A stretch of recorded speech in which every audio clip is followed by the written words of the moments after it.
వాస్తవంగా ఈ రోజు ఉదయాన్నే నాకు తెలిసింది ఇరకలి మహాదేవ్ అని చెప్పేసి అభ్యర్థి చందాపురంలో చనిపోయారని ఆ కుటుంబానికి నా ప్రగాఢ సంతాపం తెలియజేస్తూ ఆ తర్వాత జరుగుతున్న పరిణామాలు ఆ తర్వాత ఒక కొత్త కోణానికి దారి తీసి ఉదయం నాకు తెలియగానే డిపార్ట్మెంట్ కి ఎస్పీ గారికి స్పష్టంగా ఈ విషయంలో లోతైన విచారణ జరిపించాలా, చావు గల కారణాలను ఖచ్చితంగా తెలుసుకోవాలని చెప్పడం జరిగింది. వారి కుటుంబం ఈ రోజు నిజంగా చెప్పాలంటే వీధిన పడ్డది.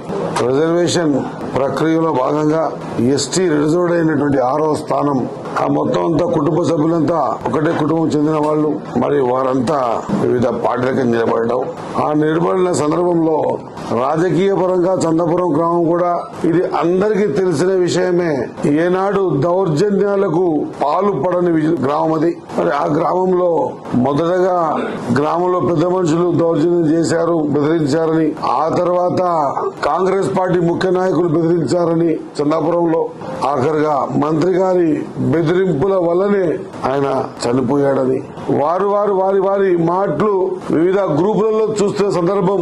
నేను ఆ చావు గల కారణాలు ఏంటివో తెలుసుకోమని చెప్పేసి డిపార్ట్మెంట్స్ కి చెప్పే సందర్భం. కారణం ఏదనేది ఖచ్చితంగా బయటకు వస్తుంది. నిజం నిప్పు లాంటిది, దాన్ని దాపట్టే శక్తి ఎవరికి లేదు. ఏది ఏమైనా కుటుంబం వీధిన పడే కదా అని చెప్పి బాధపడతా ఉంటే ఏకంగా రాష్ట్ర మంత్రివర్యులు వాకిటి శ్రీహరి గారి ఒత్తిళ్ల వల్లనే ఈయన ఈ విధంగా చేసుకోవడం అని చెప్పేది నిజంగా కూడా చాలా బాధాకరమైన అంశం.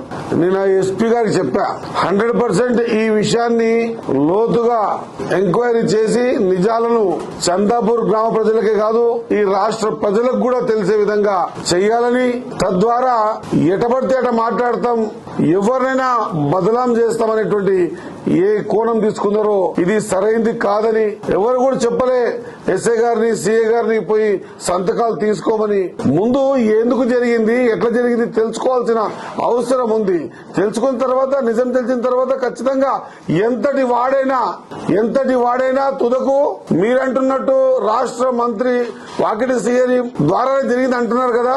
ఒకవేళ ఆయన ఫోటోని నేను ఇప్పుడు ఉదయం చనిపోయిన దాంట్లో పెట్టిద్దే ఆయన ఫోటో చూసా. ఒకవేళ ఇన్ని మీడియా మాధ్యమాల ద్వారా చెప్తా ఉన్నా, అంతకు ముందు గానీ నోటిఫికేషన్ వచ్చిన తర్వాత గానీ లేదా ఈ రోజు వరకు ఈ సెకండ్ వరకు నేను ఒకవేళ ఒక ఫోన్ గానీ ఆయనకు చేసి ఉంటే, లేదా ఏదైనా మాటలు బయట ఖచ్చితంగా నిజాలు బయటకు వస్తే వచ్చిన తర్వాత ఆయన దగ్గర నేను మాట్లాడి ఉంటే కూడా చట్టపరంగా ఏ శిక్షకైనా నేను కూడా అర్హున్నే.